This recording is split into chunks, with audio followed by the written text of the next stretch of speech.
Hello Flosstube, my name's Natalia and this is Official Mermaid's Cove where I share my crafts, mainly cross stitch, but I'll show some of my crochet here sometimes, and other stuff that I'm working on that's stitchy related. It's been a minute, I'm a little late on my update. It's just been chaos. I made all the plans for the month of May without taking into account that I have like family visiting for half the month. So bear with me. We've had crazy weather here lately. We'll see if the power goes out or not. It's been blinking in and out for the past couple days. So hopefully this goes well. So this video, I'm going to give you an update on what I've worked on for the past week. It is May, so of course I've been working on some mermaid patterns and some other things. I haven't gotten a chance to work on my Mirabilia yet, but I'm hoping to do that this week. We'll see. Like I said, I still have family visiting, and I have an extra fluff, an extra little pet over here with me on the couch than I typically do, so we'll see if we can get through this without any interruptions. So I'd say the first thing that I've worked on was and I'll insert a picture here. This is the pattern that I'm working on called Mermaid Perrywinkle by Kat at Whittier Stitches on Instagram. It's called Mermaid Perrywinkle, and I am stitching this on a 16 count Crystal Jazz Pictureless Plus hand-dyed fabric with the called for colors.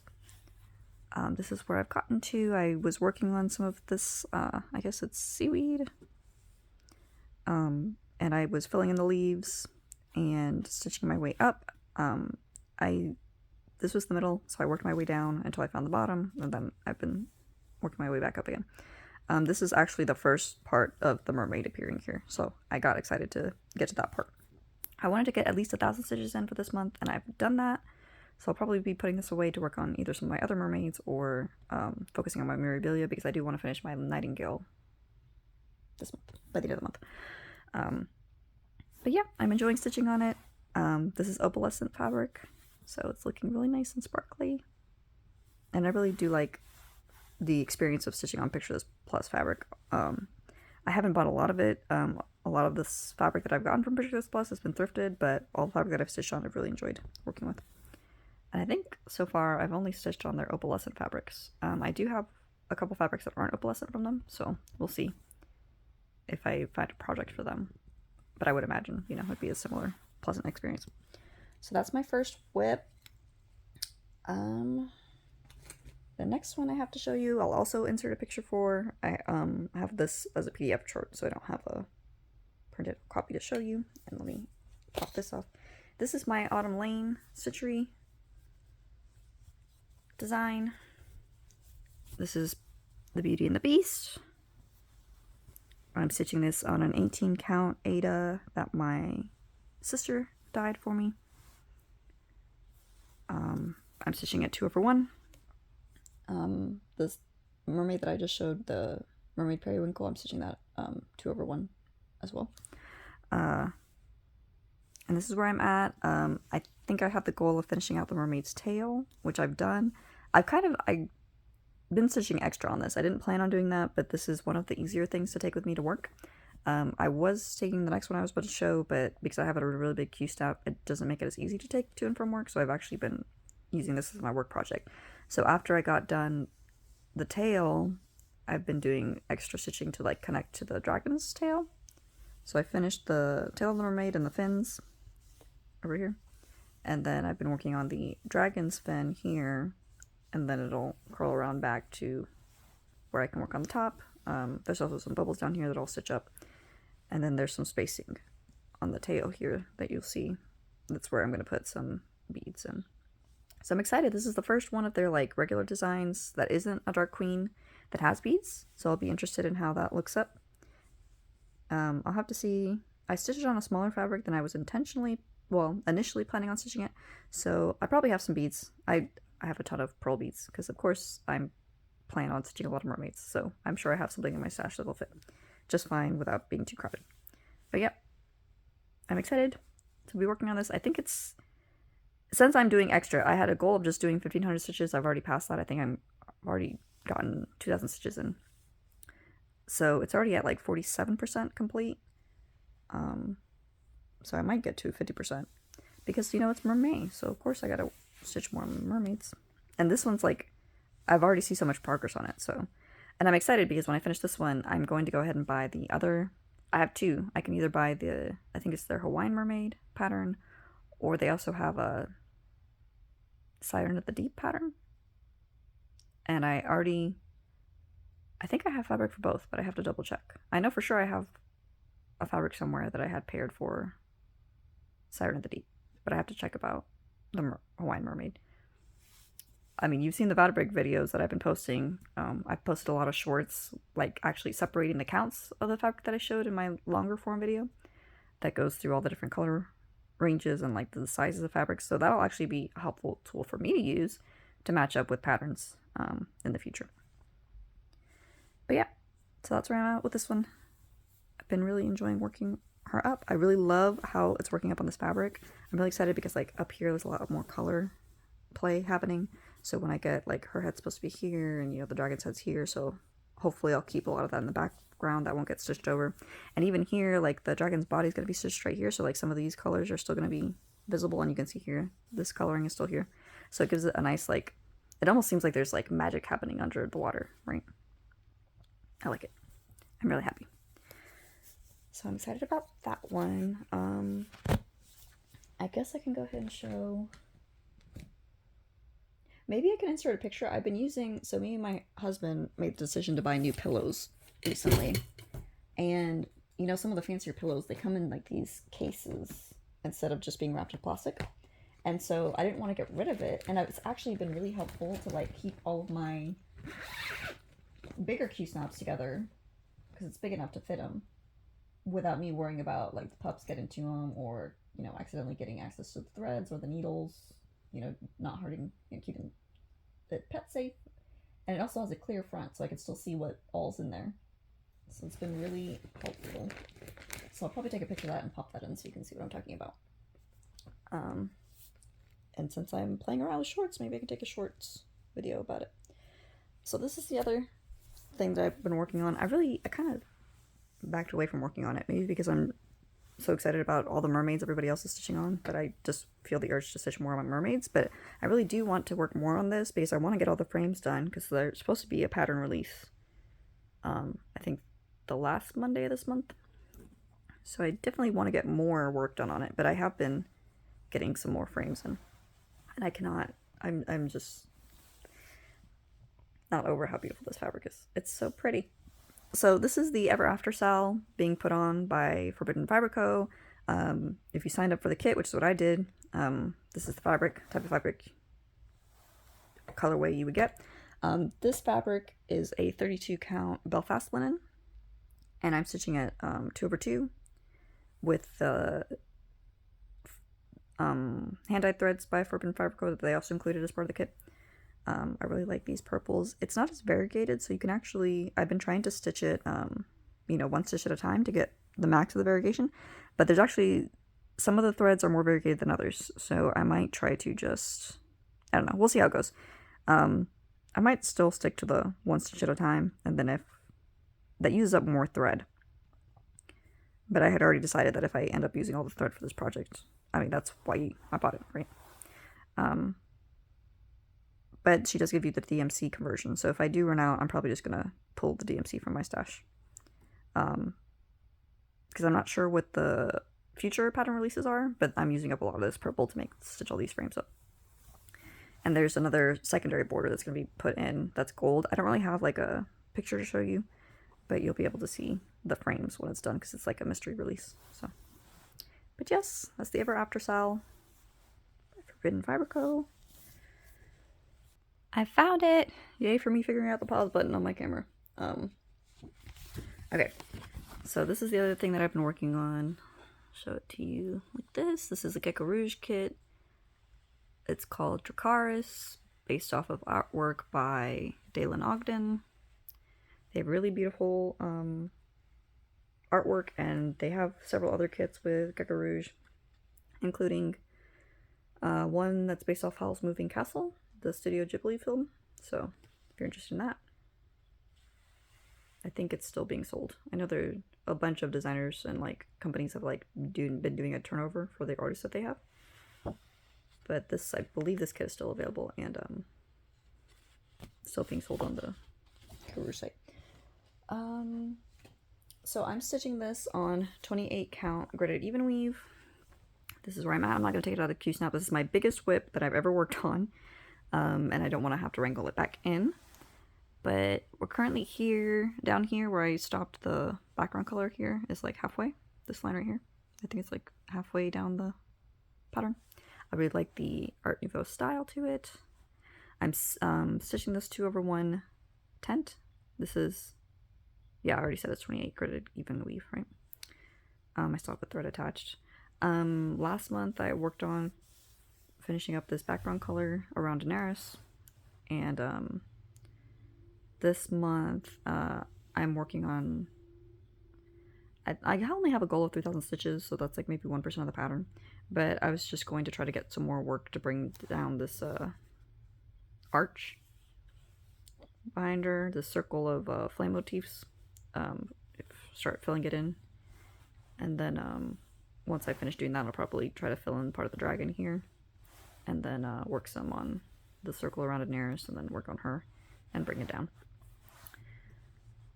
So yeah, I haven't really done a lot. I think I just did some more stitches through here, and then like you can see this yellow color kind of down here on the arch.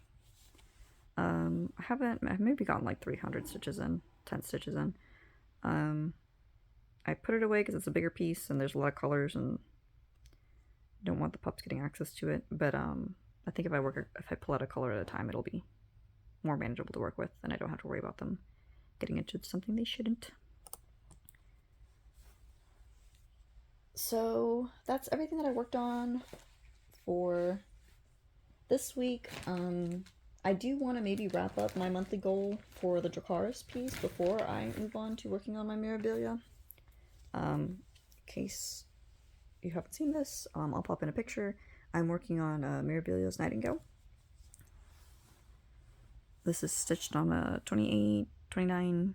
I hand-dyed this table linen, and I want it stretched out, and I try to count the threads. It's close to like 28, 29. I ice-dyed it, and I'm stitching a 2/2. And I've got a good portion of it done. I think 50% of the pattern's done, and I was trying to get the other 50% finished this month, and I think I can do it. No, it's got to be over 50% because I think this pattern's almost 25 stitches. I'm tracking on Pattern Keeper, so it's counting the spaces for the beads, but not backstitch. And some of the beads, like because they're bugle beads, they take up multiple spaces. So it's not maybe close to 25,000 stitches is an accurate count per se, but I think I have 10,000 left to go of the spacing. So once I, bring the dress down and then work my way up to working on her, the lantern, and then I start beading her,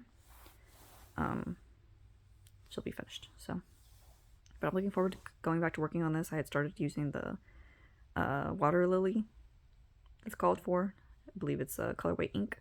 I can show you on my next update if I worked on it. I can pull it out and show you. It's really nice. Subtle variegation. It's stitched here. It's really fun to work with. Very smooth and soft, and it glides really easily through this fabric, which is saying something. I mean, it's not scratchy by any means, but it's pretty sheer. So I was concerned about how it would go through, but so far things working out pretty nicely. I really like how the design's standing out on this fabric. I'm really happy with my choice. So hopefully I'll get some work on that this week.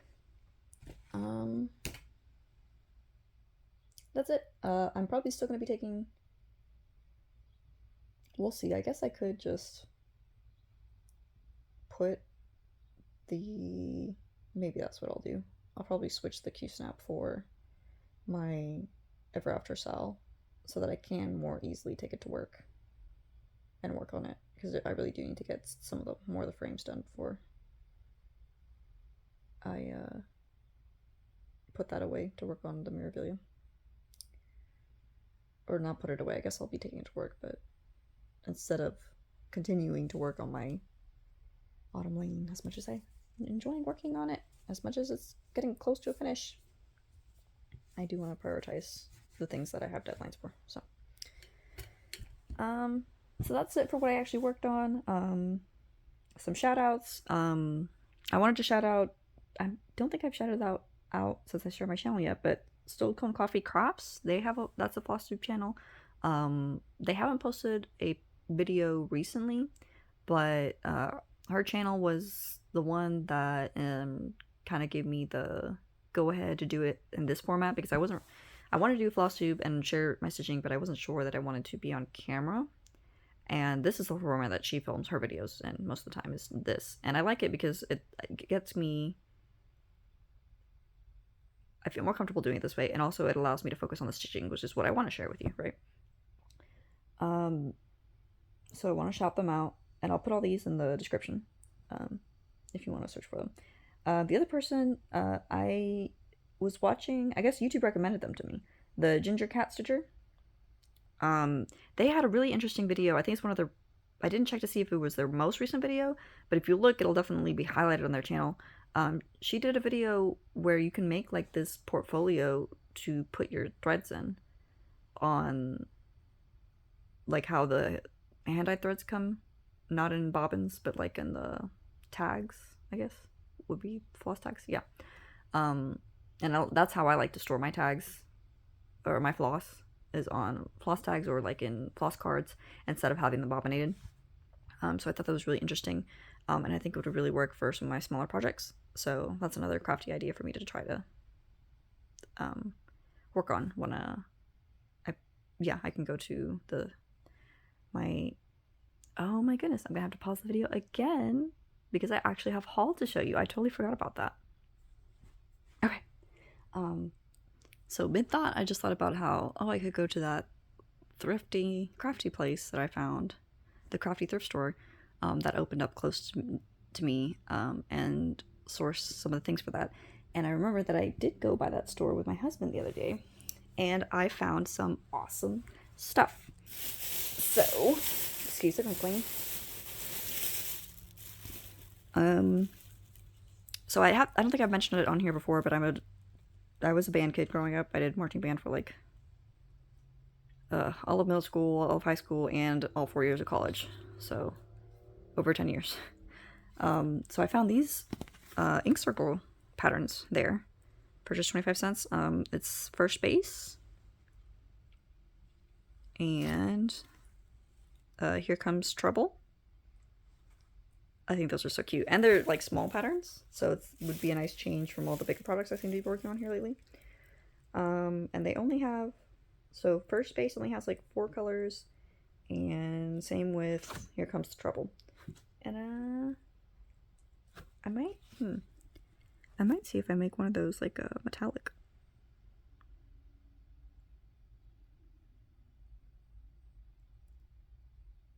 We'll see. I'll have to look at my stash. I'm probably maybe not going to use what they call for, but I have like a very small thrifted stash of hand-dyed floss that I can go through and see about matching it up close to this.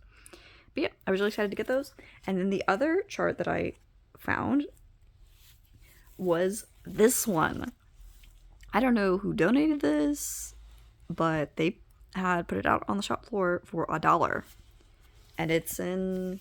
I mean, it's used, right? It's loved, but it's Winter Queen by it's a Mirabilia design, Winter Queen by Nora Corbett. It's one of her bigger designs. This is number 13. I don't think... Okay. So, like, the seal isn't broken, but obviously it's been opened before. I'm just going to check the pattern real quick to make sure. Nope, it's not marked on or anything. Yep, and it's really good condition. There's not any tearing going on at the bends. So yep, I didn't plan on buying her just because I didn't plan on getting, some of the queens are out of print now, and I didn't want to try to necessarily source all of them. I really like, out of all of these, I think I love summer in general, so I think That's why, you know, I would have preferred to stitch her anyway. But she's one of the ones that is out of print, I believe. So I don't know if I'll be able to stitch all of them. But since I got the chart for $1 during Mira May, that's a sign, right? So I gotta find some fabric to match her up with. But yeah, I was so happy to get that. That was a great find. And then the rest of what I got was mostly just... Oh, okay, no, I did get some. So I got a bunch of floss. A lot of the floss that I think she ordered some different cross-stitch floss, and it was, I'm pretty sure this is like CXC. It feels softer. I've never ordered CXC myself, but like just based off other people's descriptions, that's what a lot of this seems to be.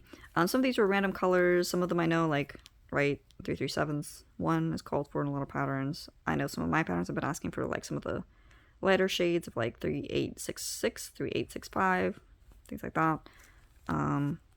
Here too, some of the Mirabilias, or I don't know if it's Mirabilias or the lavender and lace, have called for like 3841, 3840. So I bought some of those. I got some of their variegated floss. I got this one that's rainbow. That'd be interesting to stitch up. It'd be good for like one of the monochrome patterns, maybe one of the quirky Quakers or something. Especially with summer and springtime coming up. So yeah. So I just got a bunch of, not for any particular reason, just bought some threads. And then I also got, they had some pins for sale. Look at this cute bunny. That is so cute. I'm probably going to try to put that on my backpack or maybe one of my project bags. I might just leave it as a pen, because I don't use, a lot of the needle minders that I use are just those magnetic cable ties. And then, oh my gosh, this is the cutest thing ever. Look at this little frog. Oh my gosh, look at the little face. So hopefully this little guy will help me keep the frog away. I haven't been doing that much frogging here lately, but those, I am working very hard to make sure those frames line up on the mycel. So I definitely had to unstitch some things.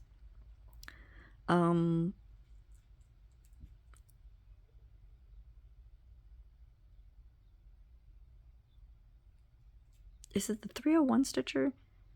Somebody, I will put them in the description, but oh my gosh, I had the name of the channel and it just escaped me. She recently had a request. She had gotten, somebody had gifted her a stuffed frog, and she was doing a competition to name it, and I think she ended up naming it something different. Oh, Prince, the Frog Prince, something to do with the Frog Prince, something like that. And what I had told her, I guess I'll name this one this. What I had told her, what I recommended to her was Richard B. Rippet instead of but I got that because if anybody watches the Chronicles of Riddick, his name is Richard B. Riddick. So instead of Richard B. Riddick, Richard B. Rippet. I don't know, I think that's so cute. So she ended up picking that one, so I'll probably just, that is now this little guy's name. And then they also had this cute little duck. So the thrift store is called So Ducking Right, which, punny. But they have a bunch of ducks in the store. And this is so cute. So I'll have to, I don't know what I want to do with these. I could put a magnet on it, so that way I could just stick it onto my, the tripod that I use for recording and holding my camera. We'll see. So I'll definitely have to do something so I can have these two little peeps with me. I also have a little ugly duckling pattern that I've had waiting in the wings to start, so this might remind me that I want to start that sometime this summer. I also got like a little Christmas pin. I had a nice Christmas tree. And they also had this cute whale pin. That's so cute. So yes, those are all of my stitchy purchases. This has nothing to do with crafting, but I also went by the store today and got some Pocky.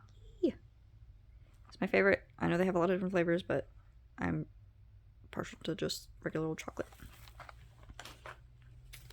You always gotta have some stitching snacks. Okay, so that was all of my haul. I think I was in the middle of Shoutouts before I did that. Oh, yeah, somebody else I'd like to shout out is the Violet Stitcher. Go check out her Flosstube channel. She recently shared, she finished one of her full coverage designs. Oh my gosh, I can't remember the name of the pattern, but go to her channel, she shows it off.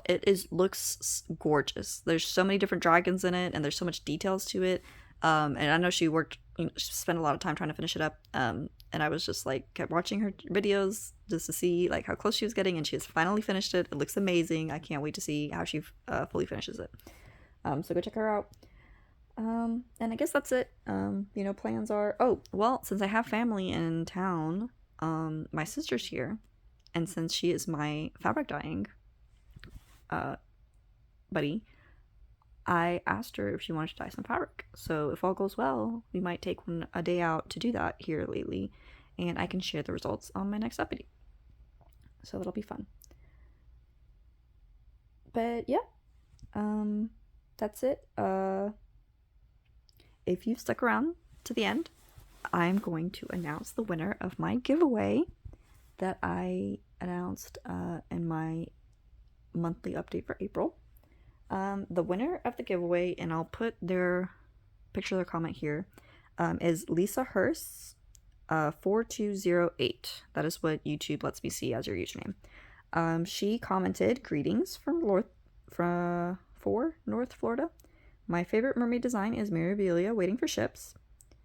However, I've never stitched Mirabilia, and I'm planning on starting one of Nora's mermaid alphabet this month for a child as well. Coming to you through watching Cross Stitch the Globe, in case that is at all helpful for you to know." Thank you. So yeah, I've shouted out Cross Stitch the Globe before. If you haven't gone and watched their channel, run over there, subscribe to them. They post a lot of different videos. They're also doing Miramaid, so they have a lot of Mirabilias that they're working on. But they post a lot of videos that are like educational. They had one about fabric where they go through like the differences between what is considered cashel linen, Edinburgh linen, Dublin linen, all that stuff. Some of the terminology, what it has to do with the materials that make up the fabric, whether it's cotton or linen, which is made from flax, whether it's synthetic materials, the difference between linen, even weave, Ada, all of that. So they have a lot of good information. They also do videos about, like, I think one of the videos was what are some of the most expensive cross-stitch patterns. And I know a lot of these patterns that are hard to find or are no longer in print, people try to look for them on the secondary market, and some of these, like some of the Mirabilias that have been out of print, I'll like go for like crazy prices. Like I think Lady of the Flag, right, is one of the bigger ones that people are always hunting for. So they have a video about that. I can't remember if they're one of the people that actually is stitching up Lady of the Flag. They're a duo, so I think maybe one of them might be actually actively working on stitching up Lady of the Flag. So definitely go to their channel and check them out. But yes, congratulations on winning. I guess I'll go ahead and comment on your comment to let you know that you won, but you need to reach out to me. I have my email posted on that video, but I will also post it in the description for this video. Send me an email. Let me know what cross-stitch fabric you wanted. If you're not sure, or if it's one of the ones that was like a really big cut and you want to pick a specific area, just let me know in the email and we can communicate back and forth and make sure that I'm sending you the exact piece of painted fabric that you wanted. And since I think they might have been one of the only people who entered, so if that's the case, I don't have multiple people to send packages to, so I might send some extra goodies your way. We'll see on what I decide when I finally get the package out the mail. But yes, so you won. Send me an email, let me know what fabric you want, and go ahead and let me know, the place that you put in your comment so that I can match it up and make sure that it's not just somebody trying to claim your fabric. There's no value to it, so if it gets lost in the mail, apologies. But I will do everything in my power to make sure that I write your information on there correctly, so hopefully it gets delivered to you safely. But yes, thank you for entering. I'm really excited. I hope that in the future, I can do some more of these, and especially with me and my sister doing some more fabric experimentation, maybe I'll be able to show you something that might catch your eye and inspire you to maybe dye some of your own fabric, or different kinds of fabric you want to try out compared to the call for fabric for designs. I know it's something that I've been enjoying doing, matching up different patterns to a fabric that maybe not everyone would gravitate towards, but at the end of the day, I'm very happy with the results and how it looks on there. I feel like I'm rambling at this point, but I made it through. I think I've done everything. I don't think I'm forgetting anything at this point. I hope everything's going well. I hope your May stitching's moving forward as you would like it to. I hope you're stitching on things that you enjoy stitching on. What are you doing for May? Are you participating in Miramaid? Are you participating in Mermaid? What are you stitching on for May? Are you doing Mania starts? Monogamous May? Let me know. Put it down in the comments. And thank you so much for coming and watching me and seeing what I have to share with you. And I'm excited. I'm engaging with more and more people every day. And oh, Lisa, you said you're from North Florida. Are you planning on stitching or attending the Stitch Florida retreat this July? Because I know I'm planning on going to that retreat. So it'd be really interesting to see you there. Just out of curiosity, I might have to check I'm on the Facebook group, so I could probably check to see if there's somebody whose name matches up. But yeah, it would be exciting if you end up getting the package and then you've already started stitching something on it. So that'd be fun. Okay, I'm saying bye now, for real. Bye, I'll see you in the next video, and happy stitching!